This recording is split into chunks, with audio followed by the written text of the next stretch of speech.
বন্ধুরা, আজকে সয়াবিন আর ছোলার ডাল দিয়ে ভীষণই সুন্দর একটা রেসিপি একেবারে নিরামিষ আপনাদের সাথে শেয়ার করছি। ভিডিওটা দেখুন, আশা করছি ভীষণ ভালো লাগবে। আর ভীষণই সুস্বাদু এবং খুব লোভনীয় একটি রেসিপি, যেটা গরম ভাতের সাথে বলো, রুটি পরোটার সাথেই বলো, বা পোলাও ফ্রাইড রাইসের সাথেই বলো, খেতে ভীষণ ভালো লাগে। তো আমি এখানে 1 প্যাকেট সয়াবিন নিয়েছি।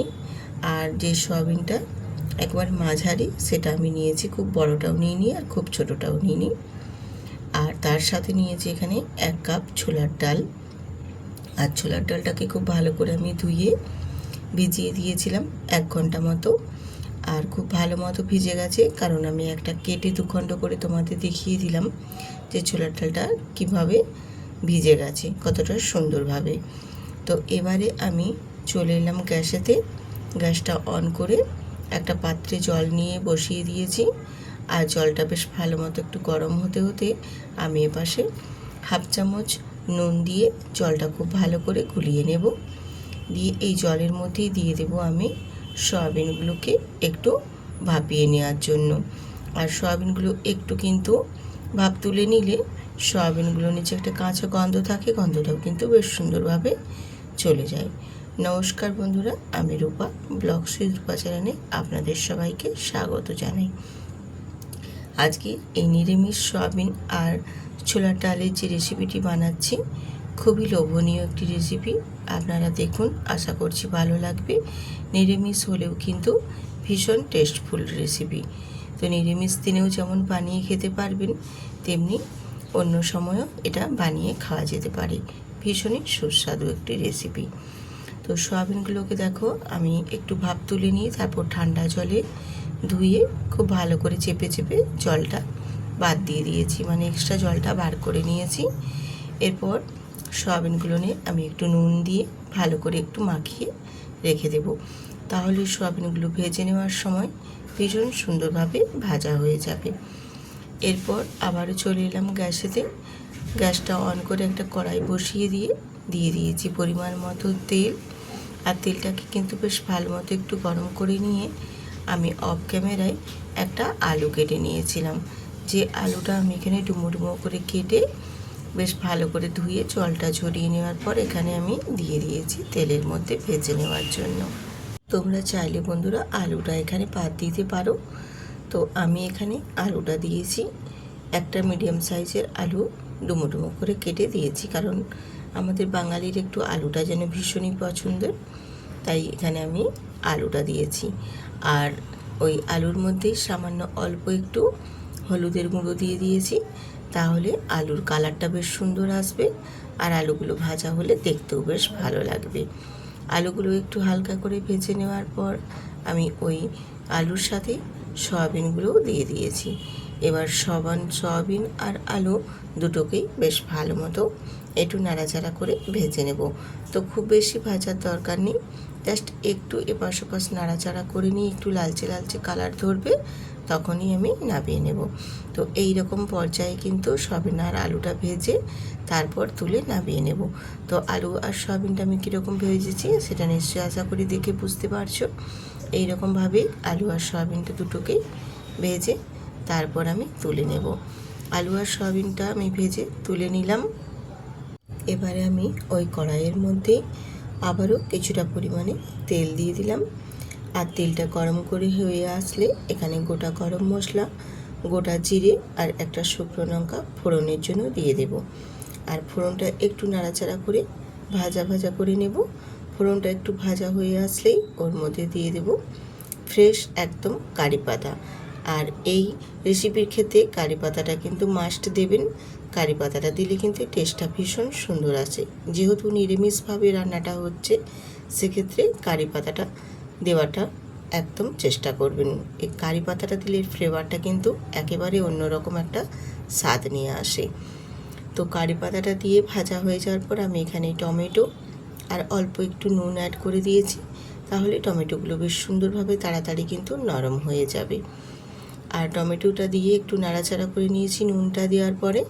দিয়ে এখানে গুঁড়ো মশলাগুলো অ্যাড করে দিয়েছি, হলুদের গুঁড়ো, কাশ্মীরি লঙ্কার গুঁড়ো আর দিয়েছি এখানে ধনে গুঁড়ো দিয়ে টমেটোর সাথে খুব ভালো করে গুঁড়ো মশলাগুলো একটু নাড়াচাড়া করে কষিয়ে নিয়েছি। এইভাবে কষিয়ে নিলে কালারটা কিন্তু বেশ সুন্দর আসে। আর এখানে আমি 1 ইঞ্চি থেকে একটু বেশি আদা দিয়েছি, আর তার সাথে দিয়েছি কাঁচা লঙ্কা। আদা আর কাঁচা লঙ্কাটা দুটোকেই আমি শিলপাটায় বেটে বেশ সুন্দর মিহি একটা পেস্ট বানিয়ে নিয়েছিলাম, সেই পেস্টটা এখানে দিয়ে দিলাম। দিয়ে অল্প একটু জল দিয়ে খুব ভালো করে আমি মশলাটা কষিয়ে নেব। কারণ এখানে আদাটা যেহেতু একটু বেশি পরিমাণে দিয়েছি, কারণ এখানে নিরামিষভাবে রান্নাটা করছি, আর খুব বেশি যে মশলা দিচ্ছি তা না, শুধু আদার পরিমাণটাই একটু বেশি দিয়েছি নিরামিষের জন্য। তো এইভাবে মশলাটা বেশ সুন্দর করে একটু কষিয়ে নেবেন সময় নিয়ে, দেখবে বেশ আদার কাঁচা গন্ধটাও চলে যাবে, মশলা থেকেও বেশ কাঁচা গন্ধটা চলে যাবে, আর তেলটাও বেশ সুন্দরভাবে একদম ছেড়ে বেরিয়ে আসবে, আর কালারটাও ভীষণ সুন্দর নিয়ে আসবে। এইরকমভাবে যদি মশলাটা একটু সময় নিয়ে কষিয়ে নেন, খেতে বেশ ভালো লাগে, আর মশলার একটা সুন্দর গন্ধও বেশ সুন্দরভাবে কিন্তু বেরিয়ে আসে। এইরকমভাবে একবার এই সয়াবিন আর ছোলার ডাল দিয়ে বানিয়ে দেখবেন বন্ধুরা। নিরামিষের দিনে ভীষণ ভালো একটা রেসিপি, যেটা আমি আপনাদের মাঝে শেয়ার করেছি। একবার হলেও বাড়িতে বানিয়ে দেখবেন, খেতে ভীষণ ভালো লাগে। তো তোমরা নিরামিষ না হলেও পেঁয়াজ রসুন দিয়েও বানিয়ে নিতে পারো, সেক্ষেত্রেও স্বাদের কোনো বদল হবে না, সেটাও কিন্তু ভীষণ টেস্টফুল লাগবে। আমি মশলাগুলোর সাথে দেখো ছোলার ডালটা দিয়ে দিয়েছি জলটা ঝরিয়ে, আর তার সাথে দিয়ে দিলাম আলু আর সয়াবিন। দিয়ে ছোলার ডাল, আলু, সয়াবিন সবগুলোকে বেশ খুব ভালো করে একটু মশলার সাথে কষিয়ে নেব। এইরকমভাবে একটু কষিয়ে কষিয়ে রান্না করলে না, খেতে কিন্তু ভীষণ ভালো লাগে। নিরামিষ রান্না হলেও কেউ বুঝতেও পারবে না, এত সুন্দর টেস্ট নিয়ে আসবে। এটা রুটি পরোটার সাথে সাথে, পোলাও, ফ্রাইড রাইসের সাথেও কিন্তু তোমরা খেতে পারো, ভীষণই ভালো লাগে। এছাড়া লুচির সাথেও ভীষণ সুন্দর একটা রেসিপি, যেটা আজকের আমি আপনাদের সাথে শেয়ার করেছি। অসম্ভব সুন্দর একটা রেসিপি। তো এবারে আমি মশলাগুলোর সাথে সব কিছুটাই খুব ভালো করে কষিয়ে নেওয়ার পর এখানে আমি পরিমাণ মতো জল দিয়েছি।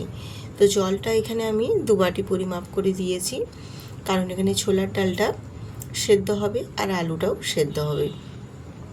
যেহেতু ছোলার ডালটা আমি আগে থেকে ভিজিয়ে রেখেছিলাম, সেক্ষেত্রে খুব বেশিক্ষণ সময় লাগবে না, খুবই তাড়াতাড়ির মধ্যে সেদ্ধ হয়ে যাবে। আর তোমরা যদি ছোলার ডালটা আগে থেকে না ভিজিয়ে রাখতে চাও, সেক্ষেত্রে প্রেসার কুকারে 2টো সিটি দিয়ে দেবে, তাহলেও বেশ সুন্দরভাবে কিন্তু সেদ্ধ হয়ে যাবে। তো আমি একটু জলটা দিয়ে নাড়াচাড়া করে দেখো একটু ঢাকনা দিয়ে ঢেকে দিয়েছিলাম, যার কারণে বেশ অনেকটা পরিমাণে জলটা কমে গেছে, আর বেশ ছোলার ডালটা, আলুটা বেশ সুন্দরভাবে কিন্তু সেদ্ধটাও হয়ে গেছে।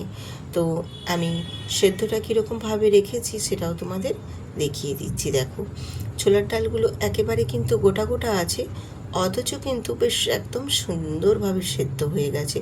তো দেখছেন, আমি কিন্তু হাতে চেপে তোমাদের দেখিয়ে দিচ্ছি। দেখো এই রকমভাবে কিন্তু ছোলার ডালটা সেদ্ধ করে নিতে হবে, যেন গোটা গোটা থাকে আর বেশ সুন্দরভাবে সেদ্ধটা হয়ে যায়, একদম যেন না ঘাঁটা ঘাঁটা ভাব হয়ে যায়। আর এখানে সমস্ত কিছুটা সেদ্ধ হয়ে গেছে বলে আমি এখানে অল্প একটু চিনি অ্যাড করে দিলাম।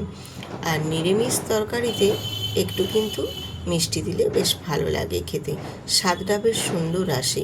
এইভাবে একটু নাড়াচাড়া করে নেব চিনিটা দেওয়ার পরে, দিয়ে একটু নাড়াচাড়া করে আবারও একটু ফুটিয়ে নেওয়ার পর তারপর আমি একটু তরকারিটা একটু ঘাঁটা ঘাঁটা করে দেব। আমি এখানে একটু গ্লাস দিয়ে একটু চেপে দিচ্ছি এইভাবে।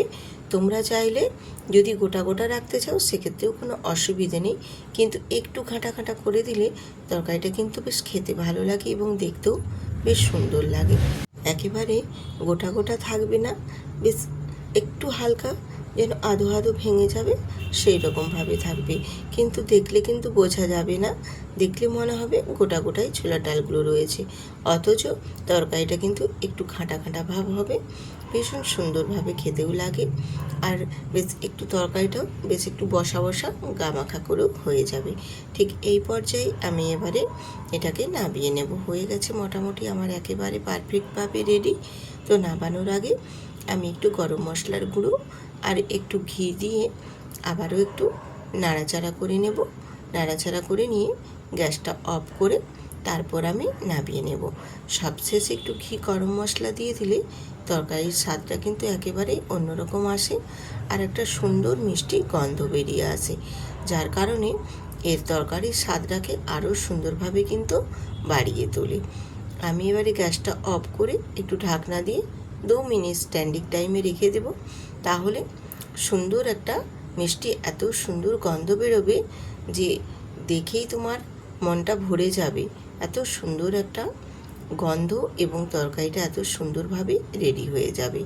তো আমি তারপর নামিয়ে তোমাদের দেখিয়ে দিচ্ছি। দেখো, এত সুন্দরভাবে যদি এই সামান্য সয়াবিন আর ছোলার ডাল আলু দিয়ে এত সুন্দরভাবে রান্না করা হয় আর এত সুন্দর একটা গন্ধও বেরিয়েছে, কি বলবো বন্ধুরা, একবার হলেও বাড়িতে বানিয়ে দেখবেন। ভীষণই সুস্বাদু একটি রেসিপি আপনাদের মাঝে শেয়ার করেছি। ভালো লাগলে সাবস্ক্রাইব করে পাশে থাকবেন।